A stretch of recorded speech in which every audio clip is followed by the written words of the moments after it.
Diana wasn't just a threat, she was a ticking bomb. She was set to go public, opposing Israel's crimes against humanity. The exact same move that cost Charlie Kirk his life more than 2 decades later.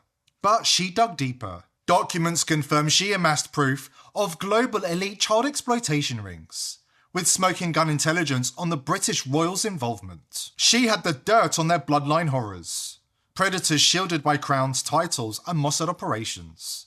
So they erased her, staged a crash in Paris, with blinding flashes and sabotage breaks. Pure ritual slaughter. A veiled execution under an occult bridge, warning off any who challenged the empire. No drunk driver, no tragic mishap. This was a cold-blooded ritual execution, staged under that occult bridge to send a message to anybody who dared threaten the bloodline empire. And when you hear the raw, gut-wrenching truth, straight from her closest confidant, Christine Fitzgerald, you will finally understand why they had to move against her so fast and so brutally. Before we dive in, subscribe to the channel if you haven't already, and join the People's Voice Locals community to join our incredible community, support the channel, and gain access to exclusive and uncensored content. The British monarchy is reeling from its most shocking humiliation in modern history. Former Prince Andrew was arrested on his 66th birthday, which was exactly 666 days after a blood-soaked white horse escaped the royals and galloped through London. In the world of occult symbolism, where 666 is the mark of the beast, and white horses carry apocalyptic weight, the alignment is too precise to dismiss. The elite have long favoured occult-linked dates for their darkest rituals. Symbolism is their signature. Enter Annie McCon, ex-MI5 whistleblower, who blew the lid off Princess Diana's 1997 accident. In her book Spies, Lies and Whistleblowers and Public Statements, McCon revealed that Diana was assassinated by intelligence services on behalf of Israel and the global cabal, via a blinding white strobe light flashed in the Paris tunnel to disorient the driver. Why did they take her out? Because Diana, one of the world's most loved public figures, was preparing to expose Israel's crimes against humanity. Sound familiar? Diana wasn't just a loose end, she was a wildfire they couldn't let spread. The rest of it, and I have to say, my personal opinion, I think yes, they did intend to at least seriously injure or kill her. And it's not just about the fact that, was she pregnant, wasn't she? We'll never know because they embalmed her against all French law so quickly. And all the other speculative things you see in the press. It's also the fact that it was reported that she was being a great success in the landmine campaign that she was running. Yes. But also she was about to go into campaigning on the behalf of the Palestinians. Now, you can imagine someone of Princess Diana's profile doing that. They would not have tolerated it. They could not have dealt with that. So I think that's why she was taken out. The Paris crash, under that infamous bridge on August the 31st, a date loaded with numerological weight, screams ritual sacrifice. Just as there was no footage of Epstein's death, the CCTV in Diana's tunnel just so happened to be switched off at the exact moment of the crash. It was a blood ritual witnessed by the entire world. And royal insiders have long known the truth. As Prince Andrew's ex-girlfriend, Lady Victoria Harvey, explains, Mossad have been blackmailing and controlling the royal family for generations. I want this guy to stay alive. But what is the motive in this case? What is the motive of the person who, in your view, falsified this photograph? Oh, well, they were taking down the royal family, weren't they? Well, who were? Maybe Israel. Who knows? Israel? Goodness me, come on. What do you mean, who knows? I mean, you're putting forward all these photographs, you've got no... This is real. No, it's not. This is all false. Okay, all right. This well, maybe go back to bed. Why would Israel be taking down the British royal family? Tell me that. Well, you tell us. You're the one who raised that. This is a fact. You raised it, that Israel is behind... Calm down, old man. Look, just tell me to chill. calm down. You're the person... Why would Israel be trying to concoct a picture to shame the royal family? I don't know, because... But you just said it. I'm not talking about those agencies right now. I made that clear. What I have... You just said it was Israel. Without talking about that, this is hard facts. We want to talk about that. What is the genesis of your conspiracy theory? Tom, just stop. This isn't a conspiracy. Who is behind Jeffrey Epstein? Like, who is that? We don't know exactly who that is. Who put Jeffrey up to this? Who told him to set Prince Andrew up? Now, the Epstein files have blown the lid off the cover-up. The Epstein-Maxwell network wasn't just a sex trafficking operation, it was a thread, running straight into the heart of an occult elite that has operated in the shadows for centuries. The connections go far deeper and darker than most people realise. Ghislaine Maxwell wasn't some latecomer to this world. As the daughter of Robert Maxwell, a confirmed Mossad asset and media mogul, she was steeped in it from childhood. One chilling detail comes from Epstein survivor Maria Farmer. Maria Farmer was a young artist working at Epstein's property in 1996 when she says Epstein and his partner, Ghislaine Maxwell, raped her. She says she first went to the NYPD and then to the FBI, but no one took any action at all. The Bureau sat on her claims for a decade. Farmer recounted to Whitney Webb how Ghislaine boasted about bullying and tormenting Princess Diana as a young woman. Farmer described Maxwell laughing about it, saying, "Look, there, we made her cry. Isn't that funny? We hated Diana." Then there's the monarchy itself. Former Prince Andrew's abuses are horrific, but they pale in comparison to those of his older brother, King Charles. Epstein victims accused Charles of performing occult rituals and slaughtering boys on Epstein's island. Then there are the litany of credible allegations from private boys' schools in the UK against Charles and his closest friends. Is this why Andrew has been chosen as the fall guy? A distraction to shield something much darker?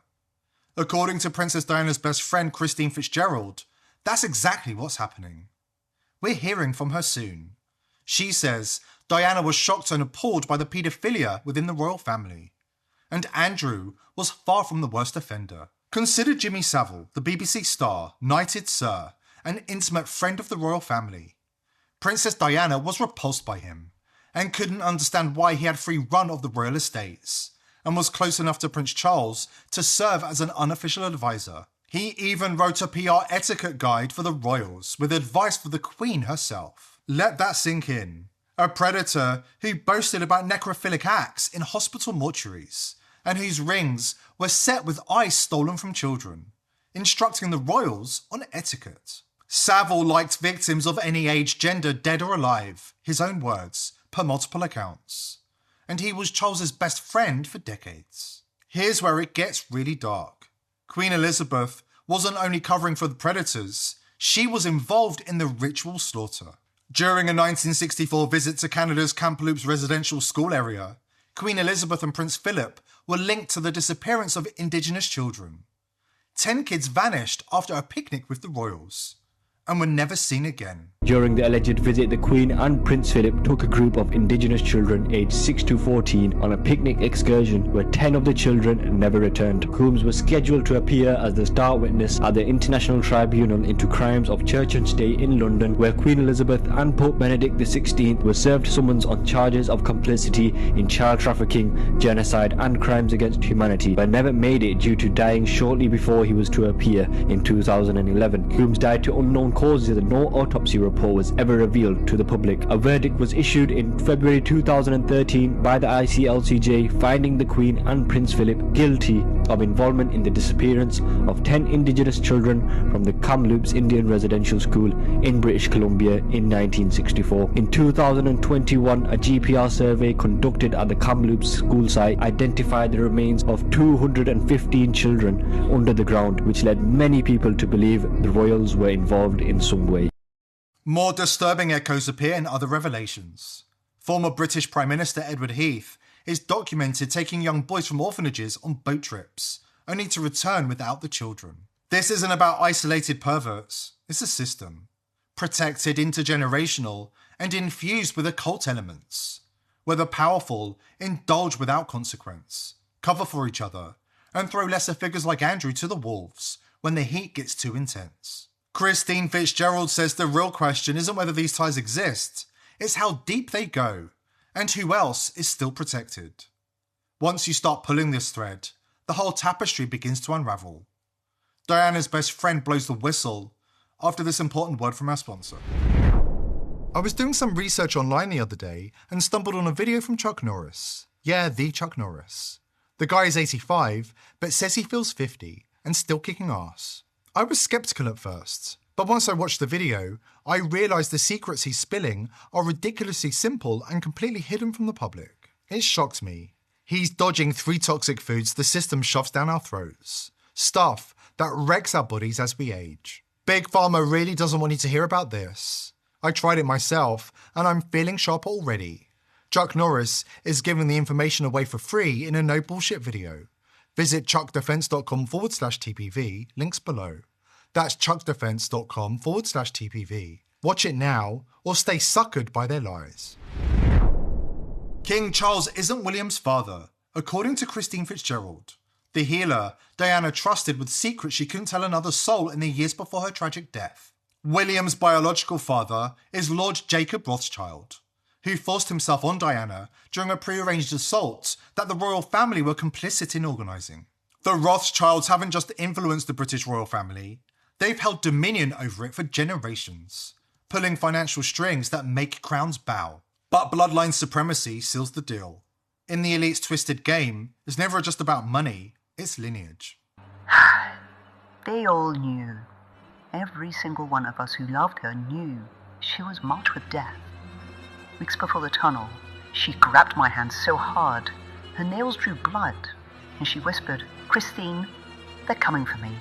They won't let me live." Her eyes, God, those eyes, were already haunted, already grieving her own murder. She saw the noose tightening, but what she told me next, it wasn't just betrayal. It was violation on a level that still makes my stomach heave. She was raped brutally by a man whose bloodline could crush kings. One of those ancient venomous families that treat the Windsors like disposable puppets. He took her by force, ripped her apart physically, spiritually, irreparably. And William, sweet, beautiful William, he's not Charles's son. He's that monster's son. Conceived in terror, born into a lie, the entire palace guarded like a state secret. The rich is dead now, finally burning wherever monsters go. But his spawn sits one heartbeat away from the throne. And Israel? They positioned their chosen heir. It's all bloodlines. Pure satanic bloodlines. They breed power the way farmers breed cattle. Diana walked into that marriage blind. What she found inside Buckingham Palace's walls broke her. Ritual killings in candlelit basements. Blood poured over altars, while they chanted names no human should know.